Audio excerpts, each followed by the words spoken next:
میری ملاقات سر پروگرام میں جہاں بھی ملاقات ہوئی ہے، جس سلسلے میں بھی ملاقات ہوتی ہے، میں تب کہتا ہوں جب خان صاحب کی طرف میرے پاس انسٹرکشنز ہوتے ہیں. یہ بہت خوش آئند ہے.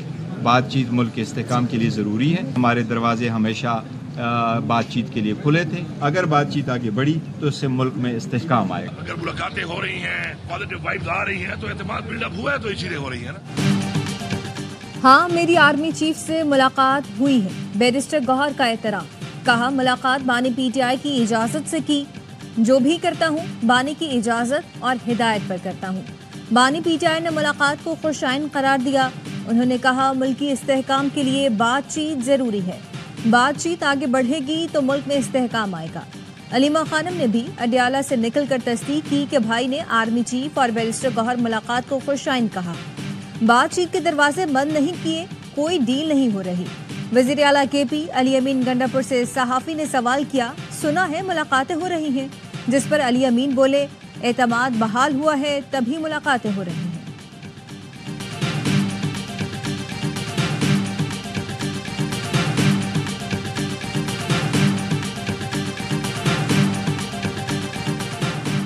سیکیورٹی معاملات پر بات چیت کو سیاسی رنگ دینا افسوسناک ہے. سیکیورٹی ذرائع کا کہنا ہے پشاور میں بات چیت سیکیورٹی اور انسداد دہشت گردی امور کے تناظر میں ہوئی. بیرسٹر گوہر نے سیاسی معاملات پر بات کرنے کی کوشش کی. بیرسٹر گوہر کو جواباً بتا دیا گیا کہ سیاسی معاملات پر بات چیت سیاستدانوں سے کریں. بات چیت کو سیاق و سباق سے ہٹ کر پیش کیا گیا.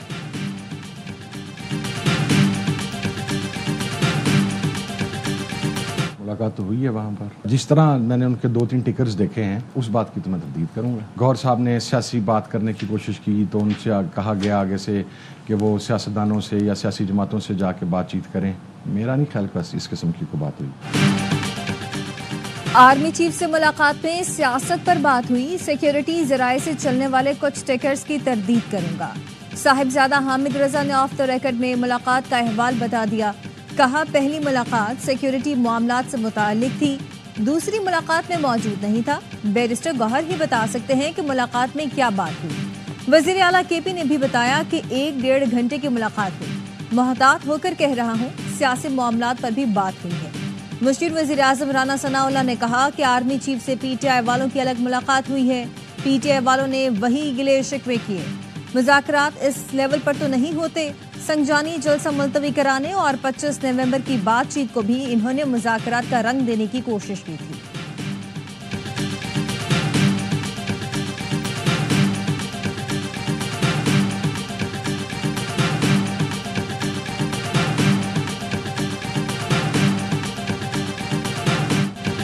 اسرائیل حماس پر شرائط نہ ماننے کا الزام لگا کر جنگ بندی معاہدے سے پیچھے ہٹنے لگا. اسرائیلی وزیر اعظم کا کہنا ہے حماس معاہدے کے کچھ حصوں سے انکار کر رہی ہے. حماس نے اسرائیلی وزیر اعظم کے الزامات کو مسترد کر دیا. اسپین جانے والی تارکین وطن کی ایک اور کشتی سمندر میں ڈوب گئی. 44 پاکستانیوں سمیت 50 افراد کی موت کا خدشہ. 65 تارکین وطن کشتی میں سوار تھے. مبینہ طور پر 45 اموات کی تصدیق ہو چکی. حادثے میں زندہ بچ جانے والے نوجوانوں نے آنکھوں دیکھا حال بتا دیا. غیر ملکی ایجنٹوں نے سمندر کے بیچ دیگر ایجنٹوں سے رقم مانگی. رقم نہ ملنے پر ایجنٹوں نے کشتی 8 روز تک سمندر میں کھڑی کر دی. متعدد پاکستانی اور غیر ملکی تارکین وطن بھوک پیاس سے مر گئے.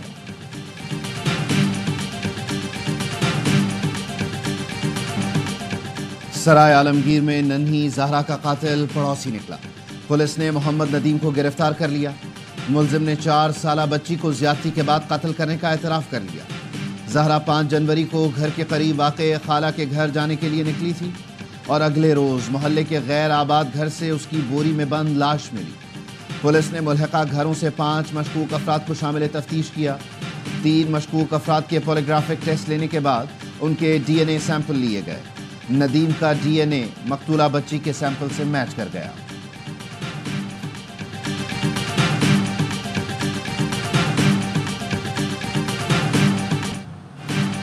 پی ٹی آئی نے مذاکرات کو کمیشن بنانے سے مشروط کر دیا. تیسری بیٹھک میں حکومت کو تحریری مطالبات پیش کر دیے. مطالبہ کیا کہ چیف جسٹس پاکستان یا سپریم کورٹ کے 3 ججز پر مشتمل 2 انکوائری کمیشن تشکیل دیے جائیں. پہلا کمیشن بانی کی گرفتاری کی قانونی حیثیت، 9 مئی واقعات کی تحقیقات اور سی سی ٹی وی کا جائزہ لے.